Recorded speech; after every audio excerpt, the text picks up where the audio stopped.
বহু কষ্ট করে বিচারক নিয়োগের আইন বানানো হয়েছে। এটা কিল না করলে হইতো না? এটা কি ধরনের কথা? বিল্ডিং একটা হয়ে গেছে, অফিস স্টার্ট হয়ে গেছে, আমরা সকলে গিয়ে উদ্বোধন করে আসলাম। তৎকালীন মাননীয় প্রধান বিচারপতি উদ্বোধন করে বড় করে একটা স্টোনের মাধ্যমে উদ্বোধন হয়েছে, একটা সাজরব। আমরা এতই বুঝি যে একেবারে এটাকে এসে অ্যাবলিশ করে দিতে হলো। কেন এটা? ওয়াই? কি জন্য এটা? For what reason? For what purpose? আপনি একটা বানাইতে পারেন না, কেউ একটা বানাইছে, এটা ডিস্ট্রয় করছেন কেন? For what reason? Try to help him, try to help them, এটাকে গ্রো করতে দেন। চেঞ্জেস থাকলে চেঞ্জেস আনেন। You have abolish the whole system. Caretaker গভর্নমেন্টের মামলায় 7 জন বিচারপতি ছিলেন, 4 জন পক্ষে ছিলেন, 3 জন বিপক্ষে ছিলেন। যে 4 জন পক্ষে ছিলেন 4 জনেই একজনের পর আরেকজন প্রধান বিচারপতি হয়েছেন। যে 3 জন বিপক্ষে ছিলেন একজনও প্রধান বিচারপতি হইতে পারে। খেয়াল করে দেখবেন, একজনের সামনে মূলাও ঝুলানো হয়েছিল, ওই মূলা পরে আস্তে আস্তে ড্যাংলিং ক্যারট দূর হয়ে গেছে। আমার বিবেচনায় আমাদের বিচার বিভাগের একটা ভালো দিক আছে। আমাদের বিচারপতিরা, মাননীয় বিচারপতিরা অধিকাংশ মানুষই সৎ এবং সিনসিয়ার। এক্সেপশন আছে, ওই এক্সেপশন ইজ এন এক্সেপশনস, কিন্তু এটা জেনারেল চিত্র না। এবং অনেকের মধ্যে কাজ করার একটা ভালো আগ্রহ আছে, কাজ করতে চান, জাজমেন্ট দিতে চান, নতুন কিছু আনতে চান, নতুনভাবে বাঁচতে চান, নতুন ইন্টারপ্রিট করতে চান। এরকম লোক আছে অনেক, উচ্চ আদালতেও আছে, নিম্ন আদালতেও আছে। এবং লং লাইন অফ লিগেসি আছে আমাদের বিচার বিভাগের। ঢাকা হাইকোর্ট আজকের হাইকোর্ট না। ঢাকা হাইকোর্ট বহু পুরনো high court. Kolkata high court, Nagpur high court, Patna high court, যারা 8th অ্যামেন্ডমেন্ট মামলার ভিতরে লেটার্স প্যাটেন্টের স্টোরি পড়বেন 8th অ্যামেন্ডমেন্টের জাজমেন্টের ভিতরে, দে উইল আন্ডারস্ট্যান্ড যে ঢাকা হাইকোর্ট কত লম্বা লিগেসি বহন করে। এবং ইন জেনারেল হার্ড ওয়ার্কিং, কিন্তু অন দ্য আদার হ্যান্ড কতগুলো উইকনেস আমাদেরকে তাড়া করে বেড়ায়। তার মধ্যে একটা হলো বিচারকের সংখ্যা খুব কম। সরকারি হিসাব মতে 17,81,00,000 মানুষ। নিম্ন আদালতে বিচারকের সংখ্যা 2,198 জন। হাইকোর্টের বিচারক সংখ্যা 100 জন। আমাদের আপিল বিভাগের বিচারক সংখ্যা 4 জন, 104 জন। আর নিম্ন আদালতে বিচারক আছে 2,198 জন। কার হাতে কি আলাউদ্দিনের চেরাগ আছে যে এই 18 কোটি মানুষকে, এই 2,198 জন আর এখানে 104 জন, এই 2300 মানুষ মিলে বাংলাদেশের 18 কোটি মানুষের বিচার করবে? কার হাতে কি আলাউদ্দিনের চেরাগ আছে? এই জিনিস লুকায় রাখলে তো লাভ হবে না। আপনি দেখেন না আমাদের আপিল বিভাগে মাননীয় প্রধান বিচারপতি সহ 4 জন জজ। কি করবেন? আমাকে বসাই দিলে আমি কি করতাম? আপনাকে যদি এখান থেকে তুলে নিয়ে বাংলাদেশের প্রধান বিচারপতি বানিয়ে দেওয়া, আপনি কি করবেন? কি চেরাগ আছে আপনার কাছে? সময় তো 4 ঘন্টাই, মামলা তো সেই 32,000। কয়টা নিষ্পত্তি করবেন? শুক্র শনিবারও যদি বসেন তাও পারবেন না। দিনে যদি সকাল 9টা থেকে রাত 12টা পর্যন্ত সপ্তাহে 7 দিন কাজ করেন, এরকম বীর পুরুষ বাংলাদেশে নাই যে মামলার জট শেষ করতে পারে। এইবারই প্রথম বিজেএস বাংলাদেশ জুডিশিয়াল সার্ভিসে 250 জন নিবে এই মর্মে একটা বিজ্ঞপ্তি দিয়েছে। প্রতি বছর নিয়েছে 100 জন, এইবার নিয়েছে 250 জন, এইবার নিবে 250 জন। 2007 সালে অধস্তন বিচার বিভাগ আলাদা হওয়ার পরে ওই সময় নিয়েছিল একসাথে অনেক। এইবার তার দ্বিতীয় বৃহত্তম সংখ্যা 250 জন নিবে বলে সার্কুলার জারি করেছে। আচ্ছা বলেন তো দেখি, 18 কোটি লোক, 2,198 জন আর যোগ হবে 2,050 জন, প্রতি 94,000 মানুষের জন্য একজন বিচারক। 94,000 মানুষের জন্য। আশ্চর্য ব্যাপার। ওয়েস্টার্ন কান্ট্রিগুলো এই রেশিও নামাইতে নামাইতে স্ক্যান্ডিনেভিয়ান দেশে 2,500 জনে একজন বিচারক আছে। কি করে সম্ভব এগুলো? এখন এই সমস্ত কথা কে বলবে, কে আলোচনা করবে, কে সমাধান করবে, কে দায়িত্ব নেবে, আর কে শুধু ক্রিটিসাইজ করবে? ক্রিটিসাইজ করলে তোর কাজ হচ্ছে না, এগুলো সমাধান হবে কি করে? 5ই আগস্টের পরে লম্বা লম্বা বক্তৃতা দিলে লাভ হবে কি? এখানে তো শেষ হচ্ছে না। মামলা আপনি ফিক্স করি, শেষ তো হয় না, সমাধান তো হয় না। ফিক্স করেছেন, এইখানে সবার অভিজ্ঞতা আছে, প্রতি ভ্যাকেশনের পরেই একবার ফিক্স করতে হবে। হয় না? তো এটা হাস্যকর। আমার তো ধারণা এমন দিন আসবে এভাবে চলতে হলে কিছুদিন পরে মক্কেলরা উকিলদেরকে মারবে।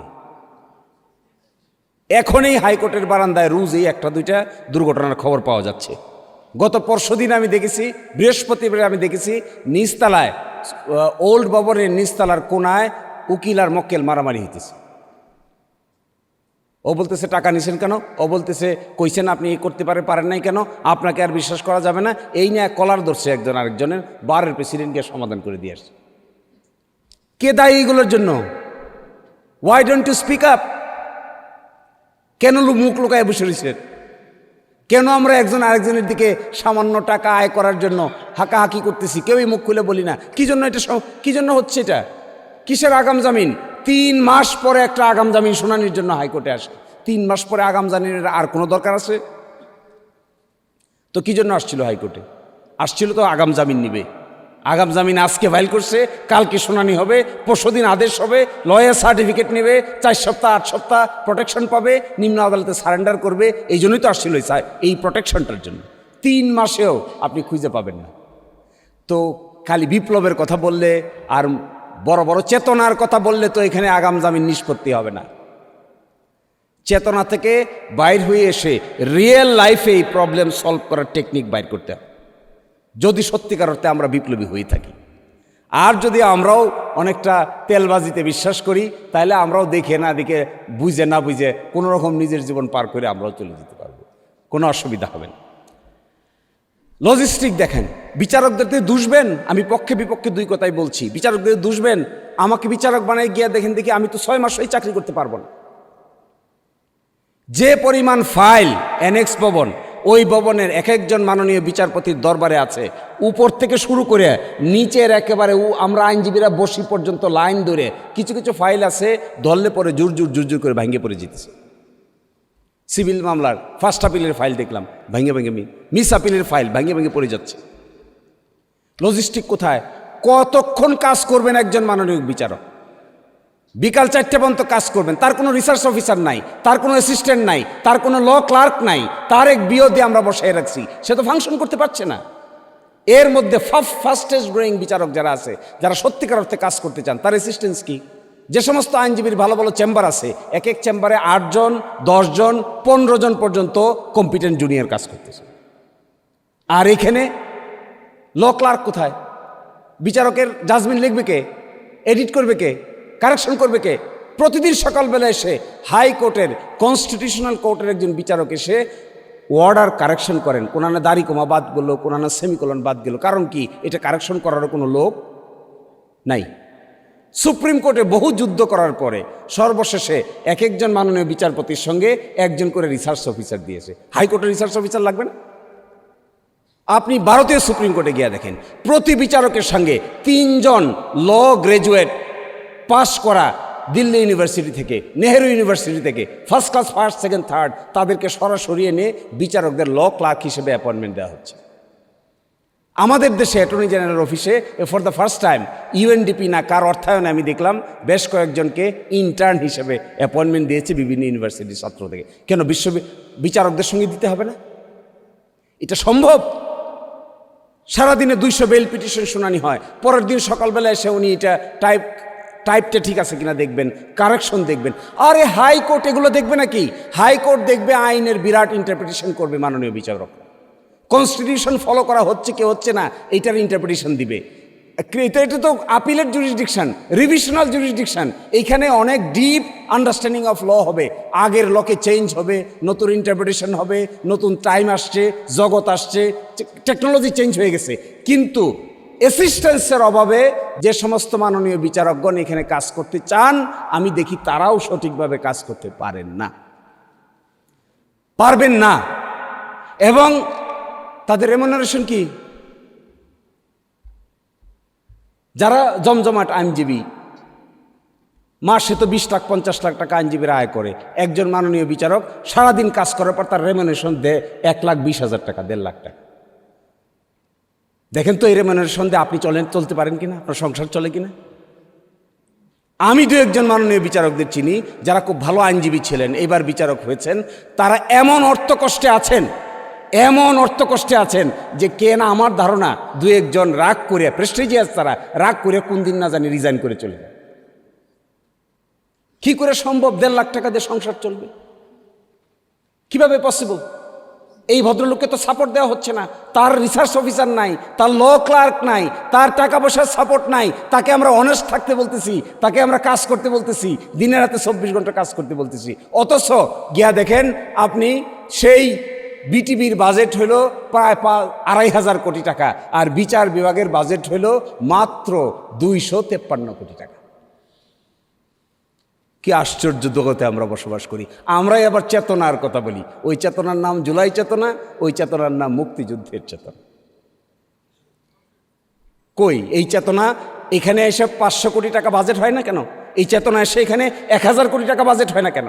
এখানে কেন সুপ্রিম কোর্টের মাননীয় বিচারপতিদের সঙ্গে আরও 3 জন করে ল অফিসার দেওয়ার জন্য যে লজিস্টিক লাগে এটা আমরা দেই না কেন? দেই না। আবার কি কই? মামলা নিষ্পত্তি হয় না। করবি কি? কয়টা নিষ্পত্তি হয়? আজকালকার দিনে এটা হয়। কেউ যদি আমেরিকায় যাওয়ার সুযোগ হয়, নিশ্চয়ই অনেকের হয়েছে, আমেরিকান সুপ্রিম কোর্টে আগামী বছর 2027 সালের সেপ্টেম্বর মাসে কোন মামলা শুনানি হবে এটা এখন ফিক্স করা আছে। আর আমাদের দেশের সুপ্রিম কোর্টে আগামীকালকে কোনটা শুনানি হবে এটা আমরা আজকেও জানি। শুধুমাত্র 2-1টা কোর্ট ছাড়া, কোম্পানি কোর্ট সহ আর 2-1টা কোর্ট ছাড়া কোথাও কিন্তু কোনো স্লটিং সিস্টেম নাই। 2-1জন মাননীয় হাইকোর্টের বিচারকরা এই সিস্টেম করেছেন, ওনারা স্লট দিয়ে দিচ্ছেন, আপনার মামলা আগামী 23 তারিখ বিকাল 3টা থেকে 3:30 পর্যন্ত হবে, এরকম স্লট কোথাও কোথাও দিচ্ছেন। বাকি তো স্লট নাই। মক্কেলরা এসে ঘুরে, প্রতিদিনই ঘুরে, স্যার আজকে দেখছি 2 নম্বর আইটেম, আজকে হয়ে যাবে। কেন আসছেন? আপনাকে তো বলি নাই। বলছে স্যার আজকে আসছি, আজকে 2 নম্বর আইটেম তো না হয়ে কোনো শেষই হবে না। কোর্টে গিয়ে বৈশা থাকতে দেখা গেছে 1 নম্বরেই সারাদিন চলে গেছে, 2 নম্বর পর্যন্ত আর যাইতে হয়নি। হইতেছে না এগুলো? তো স্লটিং সিস্টেম নাই, মডার্নাইজেশন নাই, আধুনিক চিন্তা নাই, চেতনা নাই, আছে শুধু বিপ্লবের চেতনা। আরে ভাই, বিপ্লবের চেতনা দিয়ে বিচার হবে নাকি? বিপ্লবের চেতনাতে কতক্ষণ বিচার চালাইতে পারবে? চালাইতে তো পারবো না। বিপ্লব যখন করার তখন তো হয়ে গেছে। বিপ্লব হওয়ার পর এটা ঠিক হবে কি করে? এটা সঠিক হবে কি করে? এটা লাইনের মধ্যে আসবে কি করে? এই নতুন কথা কে কে আলাপ করবে? কে পক্ষ বিপক্ষে বলবে? প্রতিবাদের কথা হলে প্রতিবাদ বলবে। বিচারকরা যদি সঠিকভাবে কেউ এজলাস না উঠে, এইটা সঠিকভাবে বলার জন্য শক্তিশালী বারের দরকার আছে না? বারকে তো আমরা রাজনৈতিকভাবে টুকরা টুকরা করতে করতে এমন এক টুকরায় পরিণত করেছি।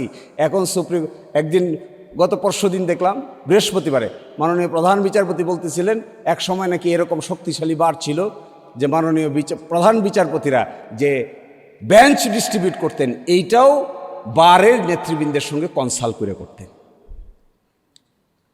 কিন্তু আমরা এখন বিভক্ত হইতে এমন হয়ে গেছি, কাকে রেখে কাকে ধরি, কাকে বাদ দেয়া কাকে সাথে নেই।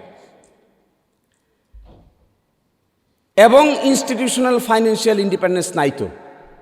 টাকা যে কটা আপনি জানেন, অসহায়। কোথায় অসহায়ত্ব? এত বড় বড় বিপ্লবের কথা বললে কাজ হবে না তো। অসহায়ত্ব কোথায়? দেখেন এইবার বাজেটে বহু যুদ্ধ বিগ্রহ করে বিচার বিভাগের বাজেটে 50 কোটি টাকা বৃদ্ধি পাইছে। আগের তুলনায় 50 কোটি টাকা বৃদ্ধি পাইছে। টোটাল বাজেটের তুলনায় বিচার বিভাগের বাজেটের পরিমাণ হলো 0.39%। টোটাল বাজেটের তুলনায় সকল বিচার, উচ্চ আদালত, নিম্ন আদালত সব মিলে 0.39%।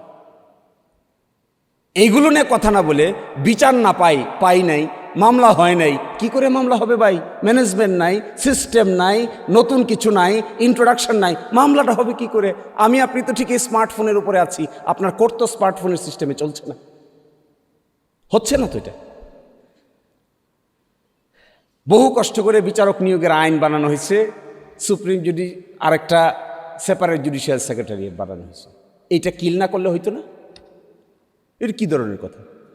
বিল্ডিং একটা হয়ে গেছে, অফিস স্টার্ট হয়ে গেছে, আমরা সকলে গিয়ে উদ্বোধন করে আসলাম। তৎকালীন মাননীয় প্রধান বিচারপতি উদ্বোধন করে বড় করে একটা স্টোনের মাধ্যমে উদ্বোধন হয়েছে, একটা সাজ আমরা এতই বুঝি যে একেবারে এটাকে এসে অ্যাবলিশ করে দিতে হলো। কেন এটা?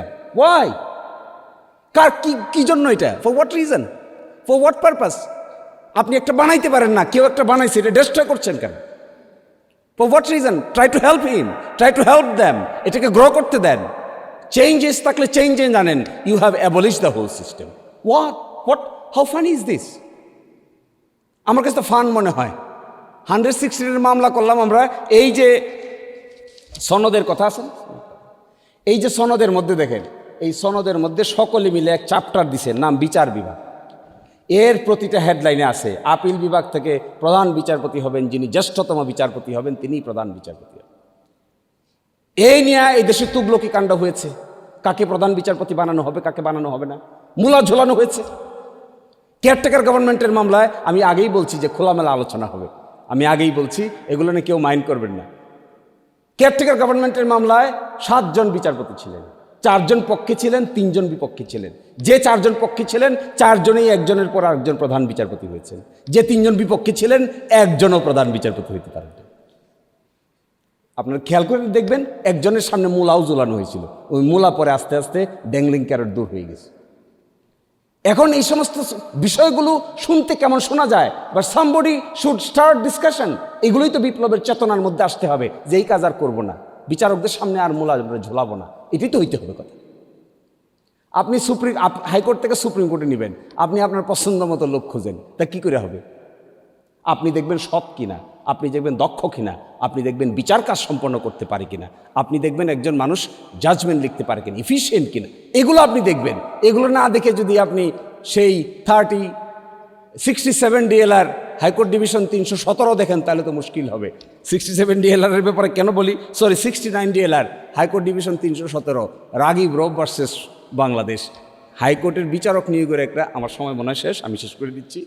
তো ওই বিচারক নিয়োগের একটা গাইডলাইন দিয়েছিল তৎকালীন মাননীয় বিচারপতি। তার মধ্যে প্রথম গাইডলাইনটা কী ছিল জানেন? প্রথম গাইডলাইনটা ছিল এমন লোক নির্ধারণ করতে হবে যারা নাকি স্বাধীনতার চেতনার বিরুদ্ধে হইতে পারবে না। আচ্ছা বলেন তো দেখি, কি ফান! একটা highest court of a nation after 56 years of independence, you are telling someone, একটা ইয়াং বয় 40 বছর বয়সে বিচারক হয়ে যায়, 42 বছর বয়সে বিচারক হয়ে যায়, আপনি তার মধ্যে খুঁজতেছেন স্বাধীনতার চেতনার পক্ষে নাকি স্বাধীনতার চেতনার বিপক্ষে? আরে আপনি ভালো মানুষ পাবেন কোথায়? কোথায় পাবেন আপনি ভালো মানুষ? আপনি তো দেখবেন ইফিসিয়েন্সি, আপনি দেখবেন তার এক্সপার্টিজ, আপনি দেখবেন তার অনেস্টি, আপনি দেখবেন তার ইন্টিগ্রিটি, আপনি দেখবেন কনস্টিটিউশনে তার যে কোয়ালিফিকেশন আছে এগুলো ঠিক আছে কিনা। আরে কার ভিতরে কতটুকু চেতনা আছে? বাংলাদেশে কি কোনো চেতনা মিটার আছে নাকি বাইর করার, যে কার ভিতরে কতটুকু চেতনা আছে? চেতনা কি করে আমি বাইর করব? চেতনা তো আমি বাইর করতে পারবো না। আমি তো দেখবো তার আউটওয়ার্ড অ্যাপিয়ারেন্স, আমি দেখবো তার কোয়ালিফিকেশন, আমি দেখবো তার এফিসিয়েন্সি, ইন্টিগ্রিটি, এগুলো আমি দেখব। কিন্তু আমি দেখবো চেতনা, তাহলে তো একটা মিটার বাইর করতে হবে যার নাম হবে চেতনা মিটার। তো এইগুলোতে এসে একটা আশার দিক এখন আছে, সেটা হলো after July revolution people are ready to change. এইখানে হলো একটা hope, we are ready to change. Even drastic measure নিলেও আমার ধারণা বাংলাদেশের মানুষ সে ড্রাস্টিক মেজারটাই দেখতে চায়, যে চেঞ্জ। কি চেঞ্জ হয়ে গেছে? ঠিক আছে, আগামীকালকে থেকে অথবা 3 দিন পর থেকে আমাদের সুপ্রিম কোর্টে আর কোনো এলোমেলো কেস হবে না, সব স্লটিং। ক্রিমিনাল আপিল, অত নম্বর ক্রিমিনাল আপিল সেপ্টেম্বর মাসের 3 তারিখে শুনানি হবে, যাদের যাদের আছে রেডি হয়ে আসে। ডেথ রেফারেন্স নম্বর 26/2019, এটা শুনানি হবে আগামী রবিবারের এত তারিখ, অত নম্বর কোর্টে আপনি আসেন শুনানি করে, আপনার বক্তব্য দিয়ে আপনি চলে যান, রিটেন বক্তব্য দেন, রিটেন আপনার কথা বলে যান। দূর থেকে এসে শুধু আইনজীবীদের উপরে হাস করেন, আইনজীবীদেরকে বলেন যে রিটেন সাবমিশন ছাড়া আপনার কথা গ্রহণযোগ্য হবে না, you must submit a written submission is well. এইভাবে এক্সটেম্পর বক্তৃতা দিয়ে গেলে বিচার কার্য সম্পন্ন করা যাচ্ছে না, তো পসিবল না। জাজমেন্ট রিচ হয় না, জাজমেন্টে রেফারেন্স নাই। জাজমেন্টে কেন রেফারেন্স থাকে না? কারণ আমরা আইনজীবীরা এইভাবে সাহায্য করতে পারি না। আমরা এক্সটেম্পর বক্তৃতা দিয়ে চলে যাচ্ছি, এক্সটেনশন বক্তব্যে দিয়ে যখন চলে যাচ্ছি তখন এটা সমাধান হচ্ছে না। তো যখন আইনজীবীর সাবমিশন লিখতে যান জাজমেন্টে, তখন তো মেরিট পাওয়া যায় না, কারণ আইনজীবীর সাবমিশনের ভিতরে ওই জাজমেন্টগুলো রেফার করে করে paragraph 1, paragraph 2, paragraph 3, paragraph 6, 7 quote করতে পারেন না জাজমেন্টে, কারণ কেউ এভাবে সাবমিট করে নাই। বিচারক সাহেব কি করবেন? তিনিই বা কতটুকু আবিষ্কার করবেন? নিজ থেকে কতটুকু আবিষ্কার করা সম্ভব? It's a very difficult job. এবং 2-4টা রিকমেন্ডেশনের কথা আমি বলে যাই, কেন হলো না বিচার বিভাগের স্বাধীনতা? উপর দিয়ে হেঁটেও কেন আমরা নেমে গেলাম? এর পিছনে কাজ হলো আমরা ব্যুরোক্রেসির কাছে হেরে গেছি। আমি তো 116 মামলার সঙ্গে ক্লোজলি রিলেটেড ছিলাম। আমি দেখেছি কোন জায়গায় গিয়ে এটা আটকাই গেছে। যে জায়গায় গিয়ে আটকে গেছে সে নাম এখানে বলা যাচ্ছে না, কিন্তু এক জায়গায় এমন এক জায়গায় আটকাইছে যে জায়গাটাতে বিচারকদের উপরে ব্যুরোক্রেসি প্রাধান্য পেয়েছে, সেই জন্য আটকে গেছে, আর কিছুতে না। কিন্তু 116 এই সেপারেট জুডিশিয়াল সেক্রেটারিয়েটটা এক জায়গায় গিয়ে গলা টিপে ধরেছে সবাই, এবং তারা ব্যুরোক্রেটস। তারা চায় না এখানকার ইন্ডিপেন্ডেন্স, তারা চায় না এখানকার স্ট্যাটাস, তারা চায় না এখানকার প্রপার ফাংশনিং। তো আমার 1 নম্বর রিকমেন্ডেশন থাকবে, প্লিজ ইন্ট্রোডিউস এ স্পেশাল জাজ অ্যাপয়েন্টমেন্ট দিতে পারেন আপিলের ডিভিশনে এবং হাইকোর্ট ডিভিশনে। বিডিআর মামলা 158 জনের ফাঁসি, আপিল বিভাগে আপিল পেন্ডিং। আমার ধারণা আগামী 15 বছরে ওইটা শুনানির কোনো সম্ভাবনা নাই, যদি না বিশেষ উদ্যোগ নেওয়া না যায়। যুদ্ধাপরাধ ট্রাইব্যুনাল কর্তৃক দায়ের করা আপিল মামলাগুলো প্রায় 40টারও অধিক মামলা আপিল বিভাগে পেন্ডিং আছে। কখন শুনানি হবে এগুলা? কি করে হবে? সম্ভবই না। এবং একই সাথে দেখবেন ডেথ রেফারেন্স, এখন আপিল বিভাগে 2012 সাল 13 সালের ডেথ রেফারেন্সও পেন্ডিং আছে। 2 নম্বর হলো জাজেস নাম্বার ইনক্রিজ করা দরকার। 3 নম্বর হলো স্পেশালাইজড বেঞ্চেস ইন দ্য আপিলের ডিভিশন। আরে ভাই, দুনিয়াতে আর এইভাবে বিচার চলে না, দুনিয়ার সব জায়গায় স্পেশালাইজড হয়ে গেছে। কোম্পানি বেঞ্চ এগুলো আলাদা হয়, রিট কোম্পানি আলাদা হয়, ক্রিমিনাল এগুলো আলাদা হয়, সিভিল এগুলো আলাদা হয়। এবং আমাদের আপিল বিভাগে দেখেন আলাদা কোনো কম্পার্টমেন্টাল ডিভিশন নাই। তো একজন মাননীয় বিচারককেই সব জাতের মামলা শুনতে হয়। আচ্ছা, মানুষ কি সুপারসনিক গতিতে চলা সম্ভব? বিচার তো একটা স্পেশালাইজড বিষয়। স্পেশালাইজড বিষয়ে ক্রিমিনালে যাদের স্পেশালাইজেশন থাকে তাদের তো রিটের স্পেশালাইজেশন নাও থাকতে পারে। যার স্পেশালাইজেশন রিটে আছে তার তো স্পেশালাইজেশন সিভিলে নাও থাকতে পারে। তাহলে তিনি কি করে ফাইলটা পড়ে অত দ্রুত সিদ্ধান্ত নেবেন? এটা আন্ডার এস্টিমেশন না, এটা বর্তমান যুগের স্পেশালাইজেশন। এটা ছাড়া হয় না, দুনিয়াতে সব জায়গায় হয়ে গেছে। রিসার্চার কাম ল ক্লার্ক, সকল বিচারকদের সঙ্গে অবশ্যই ল ক্লার্ক রিসার্চার অ্যাপয়েন্টমেন্ট করতে হবে যদি পরিবর্তন চাই। তারপরে introduce case management system, smart case management system. Financial independence is needed. জরুরি ভিত্তিতে মাননীয় বিচারকদের ফাইন্যান্সিয়াল রেমুনারেশন ব্যক্তিগতটা ইনক্রিজ করা দরকার, ইনস্টিটিউশনাল কস্টটা ইনক্রিজ করা দরকার। আর formulate the conduct of the জাজেস। আপনারা জানেন আমাদের উচ্চ আদালতের মাননীয় বিচারকদের এখনও কিন্তু কন্ডাক্ট অফ দ্য জাজেসের কোনো ফর্মুলেশন আইন নাই।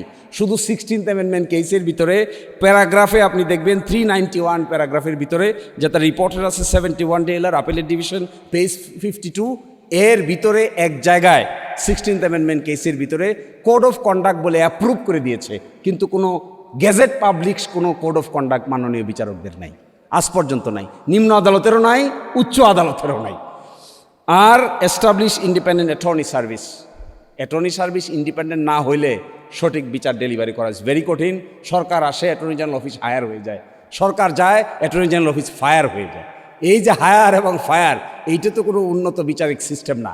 এটা attorney general office must be an establish independent attorney service, তবেই এগুলো ডেভেলপ করা সম্ভব।